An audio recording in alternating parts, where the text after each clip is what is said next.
Welcome back to the Jet Podcast, presented to you by IABI. My name is Iyad, and in this podcast, we interview charter brokers, sales brokers, operators, and we discuss their experience in the business and private aviation. Our guest for the episode today is Chris Hart.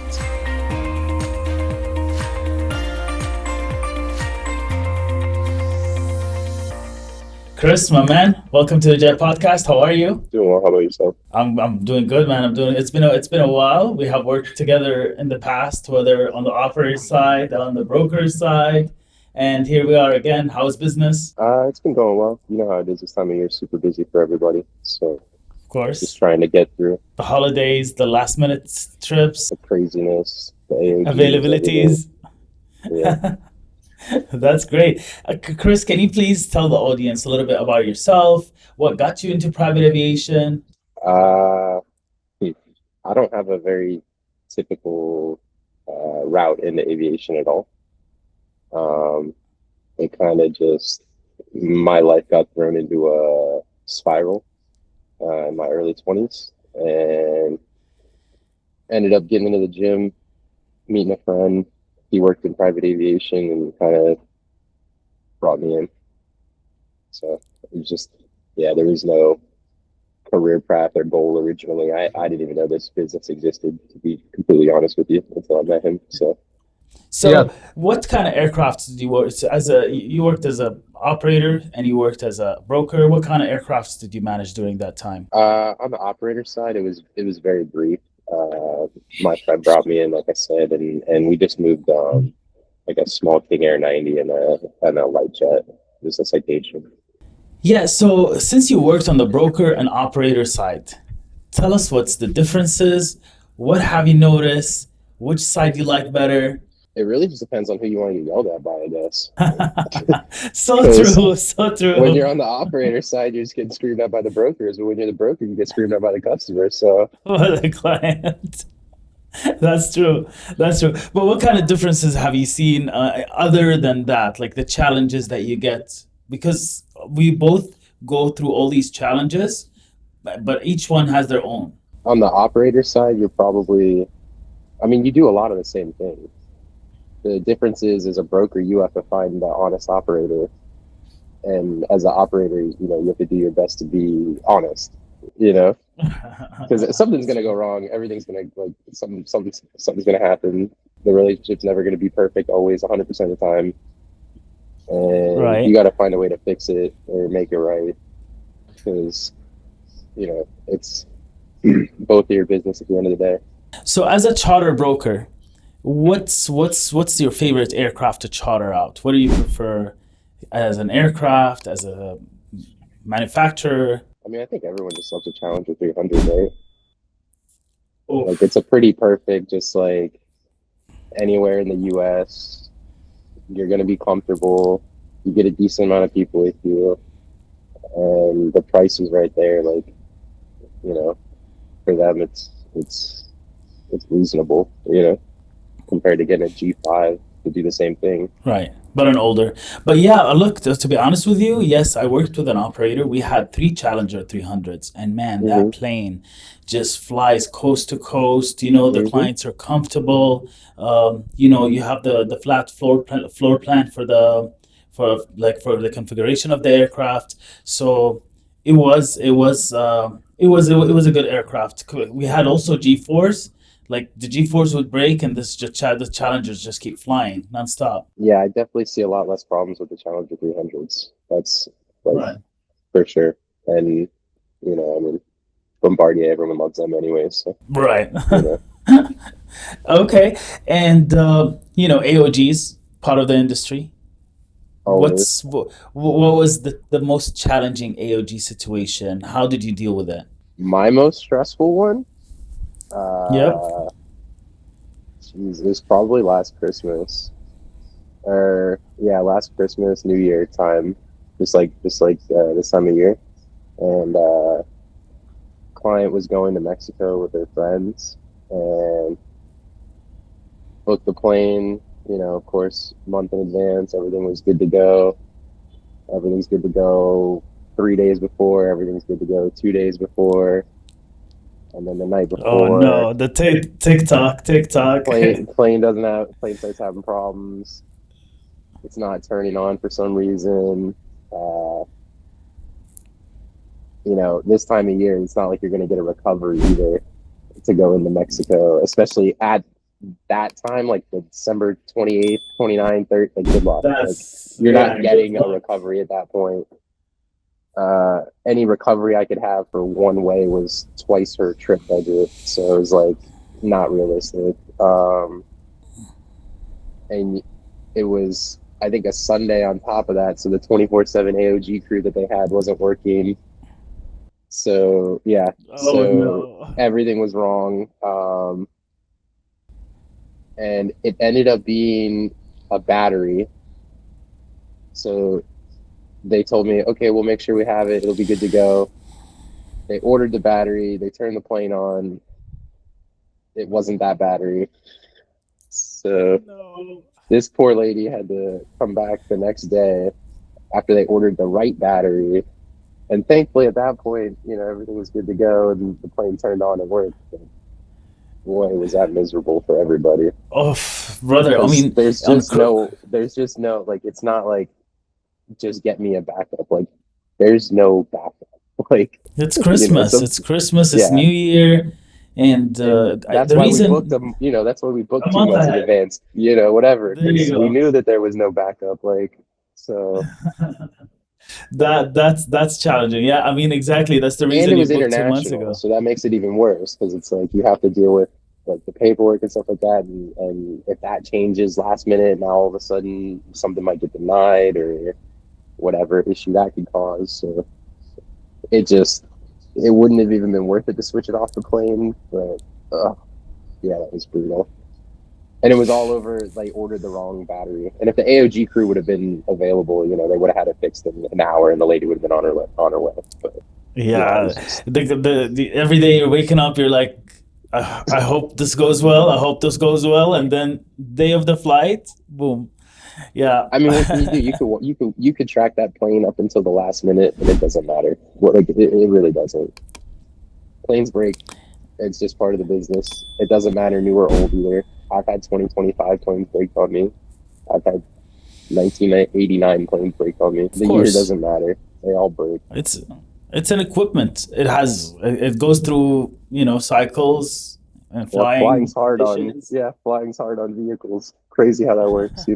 That's what's up. That's what's up. Okay. And what about evacuation flights? Have you done evacuation flights in the past? What is your experience in that side? Or Medevac or No, I've never had to do anything like that. I mean, it's tricky. It's tricky because you run sometimes like you're running out of time, you're running out of options, and we were talking about it in the last podcast with one of my guests. Like they had a client that wanted to fly, but they kept on delaying because they wanted to Hmm. evacuate him and send him to the hospital in another country, and the person just passed away. You know. Oh wow. Yeah, Yeah, that's. I yeah. He's like, mean, I received a text message saying my dad is dead, uh, died. Yeah, I think but maybe the most we've done is arrange like an organ flight type of thing, but that's not on the yeah, same that's kind level. of the same, or like kind of the same. Like it's tricky. I mean, organs, paperwork, and just handling is by itself is a lot of work. How was that? I didn't really deal with that like fully. It was just one of the like I didn't do the paperwork or anything. It was kind of one of those ones I just made a phone call and handed it off type of thing. Hmm. Yeah, Hmm. unfortunately, I don't. I really don't have a lot of experience in that area. Understandable. So, as a private jet broker, how is your day? How does your day go? Because some people who not from the industry or joining the industry, they're like, I want 9 to 5, I want life balance. So tell us on your side, how's your schedule going? Yeah, I mean, there's no such thing as balance, that's for sure. Um, I mean, you work when you're called. You know, I mean, True. if you have nothing going on, you should be trying to have something going on. And in the Yeah. few times that the industry is slow, I mean, I think that's when everyone tries to get together and do other things because there's a few specific times where it gets slow here and there. Of course. but definitely no. I mean, my day is usually, wake up 6:30, 7 o'clock, uh, check, whatever trips I have on the board, start sending emails to, the Florida side and the New York side. Probably work until usually 10 o'clock in the morning, go to the gym for an hour and a half. By the time I come home, it's noon. I start sending emails to the California side because now they're all up and working. Start making phone calls, whatever I got to do to try and get the option that we need for the trip, to make it happen. There you go. There you go. We So, make it and then, happen. work late into the night if you can't find anything. Okay. Is there a procedure for you? So let's say you have a trip in the next 3 days. Do you have a procedure that you follow in terms of checking on the aircraft, checking on everything? What do you do when you have a flight? You mean like from once it's signed? Yeah, like signed, and Like let's say something's you on have the a flight board? tomorrow. Yeah. Like, yeah, I mean, it's usually just a lot of follow up and just making sure everyone's doing their job.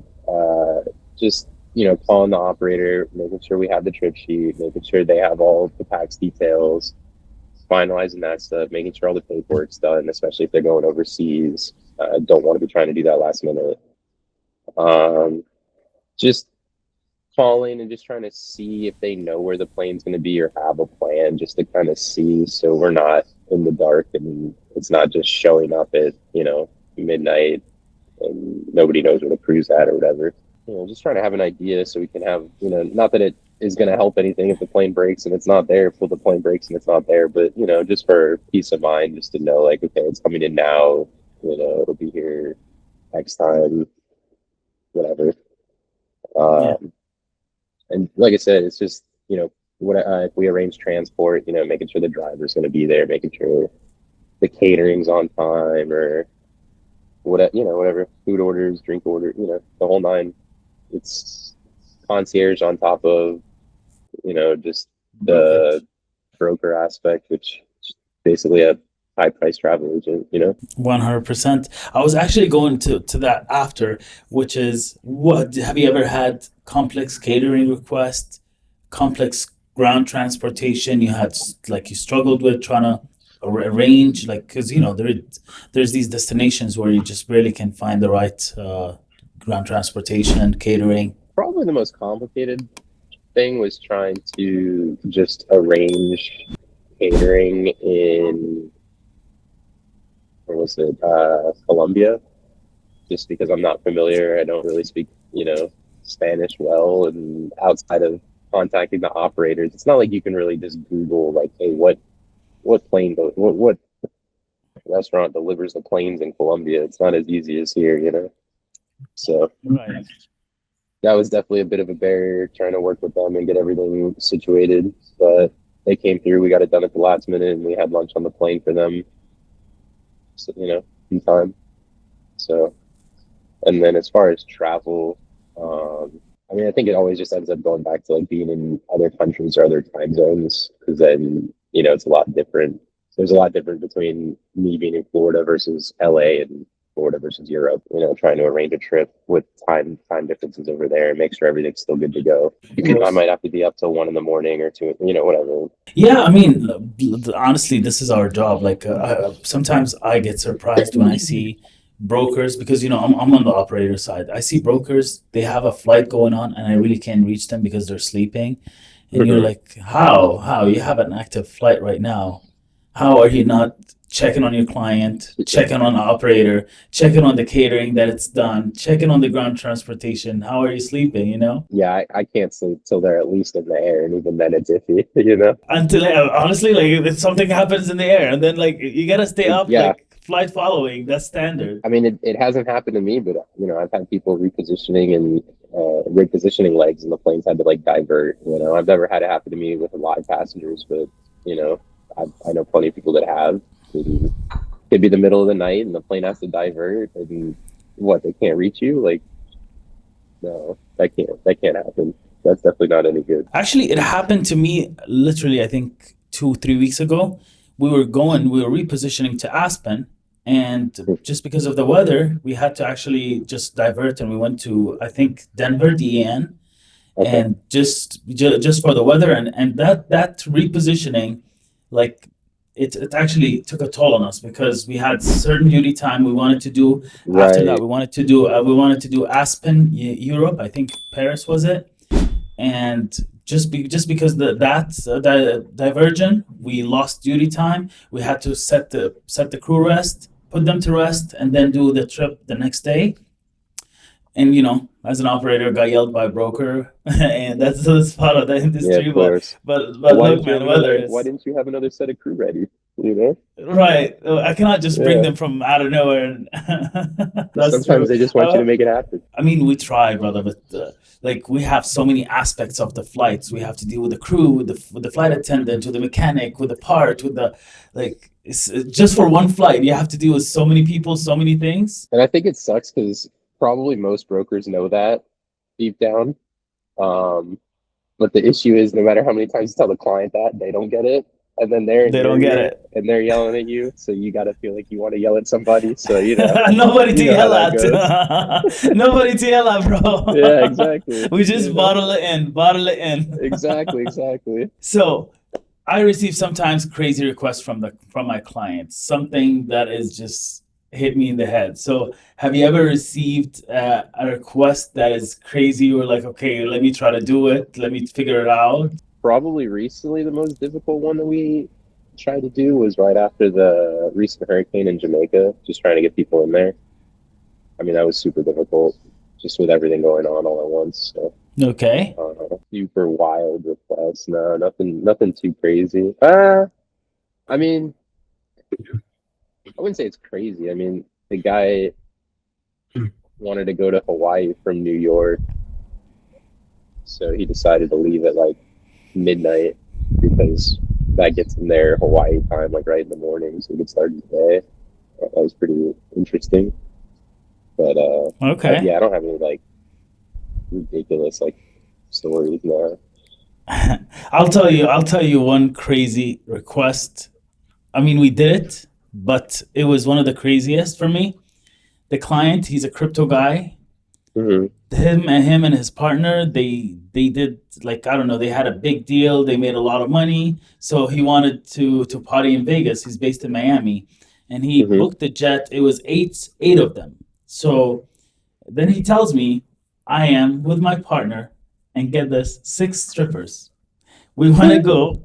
We want to go from Miami to Vegas, stay Friday, Saturday, and return on Sunday. I'm like, yes, sir. There you go. You have it. You rent. He's like, is it okay? I'm like, listen, you rented the plane. Don't break anything in the plane. Don't go crazy. Just enjoy your time. Enjoy your flight. Yeah, man. They I all mean, I wanted to join mean, the Mile High Club. yeah, right. Like, I'm like, man, these guys are living. Just don't I break had the him on. beds. Yeah, right. Right. Yeah, I have flights after, and Yeah. and then there's another one. He wanted to fly. He paid $50,000 to fly Hmm. on his birthday for 2 hours over Dubai. So yes, that's part of his Just to birthday. circle it. Yeah, just circle over Dubai with 10 of his friends. We made it happen. And I mean, look, that was just part of his birthday. So Yeah. I yeah, yeah. I mean, you get these requests, but at the end of the day, we always make it happen. So I mean, in terms of like a crazy weekend like that, like we had a guy um who bought a G4. He went from, and it was just a Saturday Sunday trip. He went New York to Kentucky for the Kentucky Derby with all of his friends, and then immediately after leaving the Kentucky Derby, he went to Miami for the Miami Grand Prix, and then you know had some fun in the clubs in Miami and went straight back to New York the next morning. So I mean, Back as to far as like business. a yeah, as far as like I guess a party, I mean that would be probably the biggest one we've done or I've done. Have you ever dealt with artists, tour management companies, tours? I try not to. Um, I try, yeah, I mean, we got in contact with a pilot for a well-known band who sets up their charters, and we tried to give them some options for a tour in Europe, and then another artist uh, in the US we tried to get, but his request we weren't flying with our pilots, so it didn't work That's out for us. But I'm sure he figured it out. right.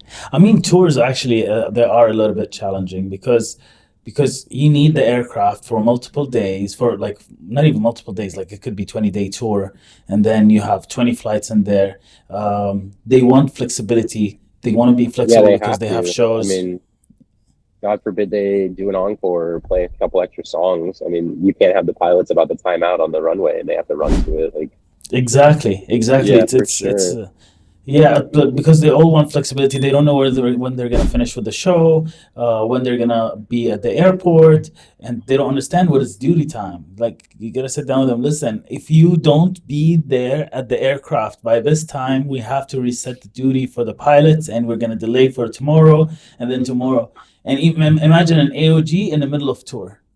Oh yeah. That's even that's even because we had it with one of the artists that we were working with, and it's just a mess because he needs to leave today ASAP so Hmm. he can make it to the show tomorrow.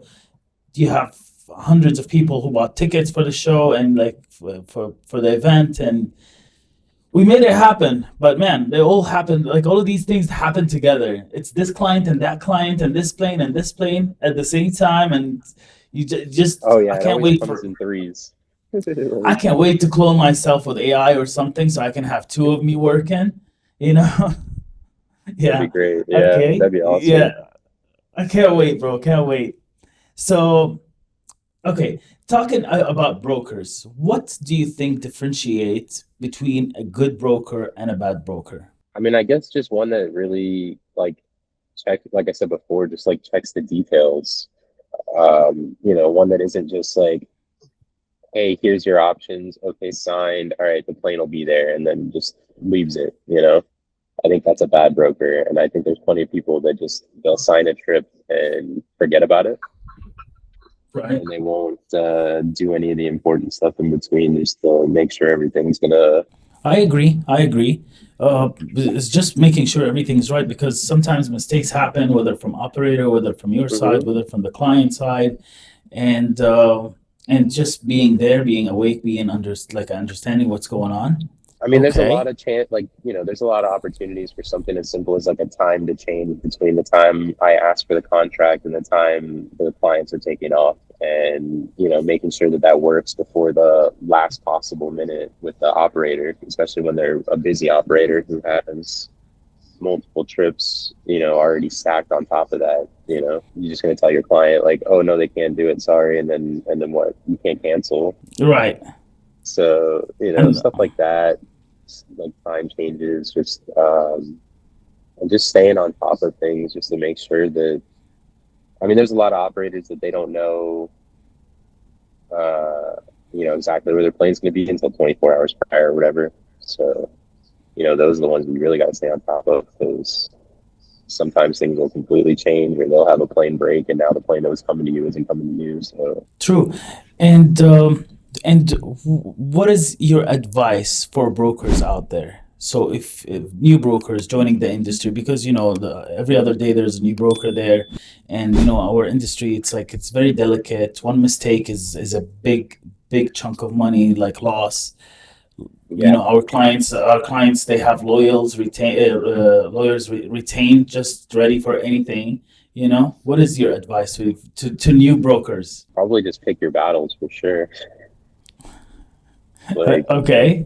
yeah, like, you know, sometimes a client will tell you something and you want to fight them, but if they're going to bring you 10 more trips, is it really worth, maybe sometimes it's worth taking that hit, True. maybe you fight a little with the operator instead, and maybe you come to some small agreement and then you keep your client, you know, it was better that way instead of fighting with your client and losing them because he cost you money. Let's say you have a client that shops around.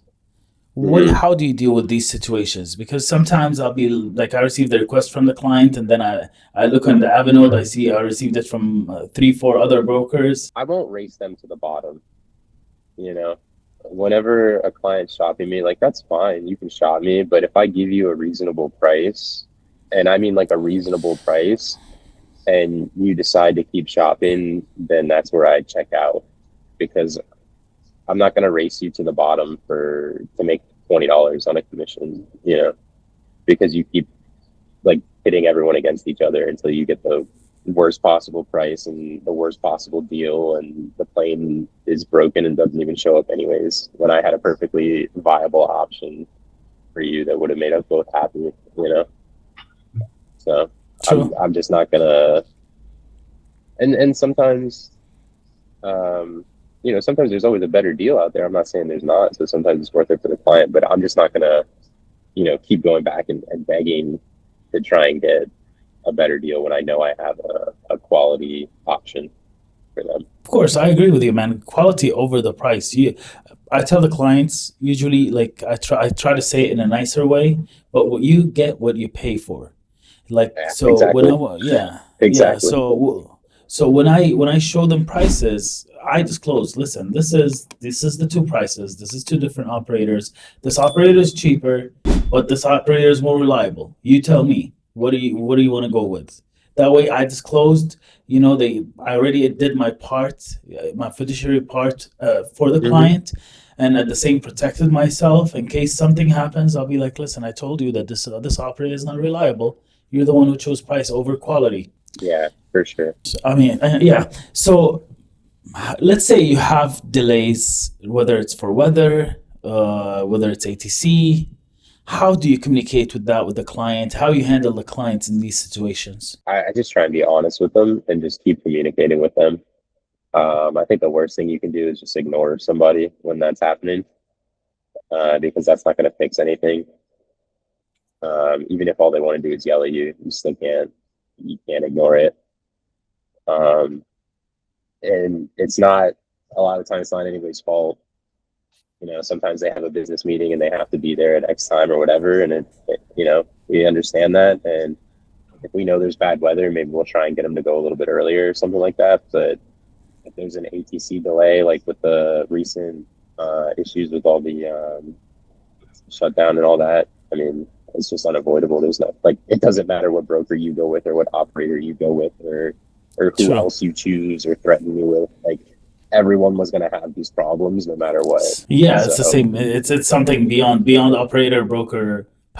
You know. yeah, it's just one of those things. I think just being honest and just communicating that in like a honest, like I said, way, instead of just ignoring your phone and leaving it on silent and just hoping it fixes itself, is probably not the way to go. Yeah, I mean, not picking up the call, not like declaring Yeah, like you're losing that client, and losing one client is a lot of money, because yeah. private flyers, it's not like a one-time thing where they fly one time and that's it. When you fly private, that's your lifestyle, and usually you will fly often as you have flights.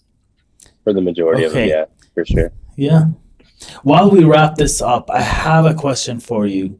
What Hmm. is, I would say, the biggest myth in private aviation, or this misinformation out there? The biggest myth. Yeah, like for example, a lot of people think that flying private is very expensive, while Hmm. in reality, if you fly, for example, a group of 10 people, and you split it on the Yeah, if 10. you were gonna do like first class seats and you spread it, and instead of 5 grand a piece, now you got 50 grand. Yeah, you might as well charter that Challenger 300 to Vegas with the boys instead. Yeah, for sure. There you go. So yeah, there's like they think it's expensive. Like especially like I have some clients, like if you fly U.S. Europe, usually for example New York London, I would sell it for 90, 100, whatever, and Hmm. uh, and if the client actually they fly first class, and there are 10, 12 of them, if you Hmm. split it, it's actually the same price, but now you're choosing the time you want to travel, your comfort, you're by yourself, like, you're deciding everything for yourself. I mean, I would definitely say it's still an extreme luxury, obviously. With the right brokers or operators, more people could probably afford it than think they can afford it. Right. Few more people out there, especially nowadays, that can, that just think it's out of their reach, and it probably isn't. No, You it's know? not cheap. Of course, it's not cheap. I mean, yeah, but again, it's with the amount of people. If it was two people, then it's not cheap. But like if you're Yeah, of 14 and course. you're flying on a G5 and it's 14 of you, you know. Hmm. And the thing is, to be honest with you, like I remember COVID introduced a lot of people to private aviation. Yes. Yeah, A lot of 100%. people, a lot of people could not travel. A lot of people needed to travel for business or for personal matters, and they got introduced to private aviation. And now after, they cannot go back to flying Right. Well, that's commercial. what, yeah. So Uh, that's what I was saying is like, yeah, like the doctors and maybe like like big construction or real estate guys that like go between states for things, or like lawyers, things like that. Like, you know, they didn't want to spend the money because they didn't think they needed to. They would just go first class or whatever. But then all of a sudden during COVID, their kids, they wanted to send their kids on vacation, and they're not going to send them on a gigantic, infection tube when they can have a private plane and they have the money. And you start the kids on it and the wife on it, and then you don't have a choice after that. Once the wife gets comfortable that's with it, it. that's it. She ain't never going back. So It's yeah, a always lot of it's those always people the stuck wife. around. Yeah, a lot of those people stuck around, and uh, True. it was a big boon for sure. But like I said, a lot of Yeah, people realize like, oh, I can make this happen. I didn't think I could before, but I can make it happen. and it's just the convenience. Like they understood now. Okay, you know what? Actually, if I need to go to this meeting, Yeah, and or maybe I needed to have some partners with me or some investors with me. Like it's kind of like building as well for the business itself. yeah, no, 100%.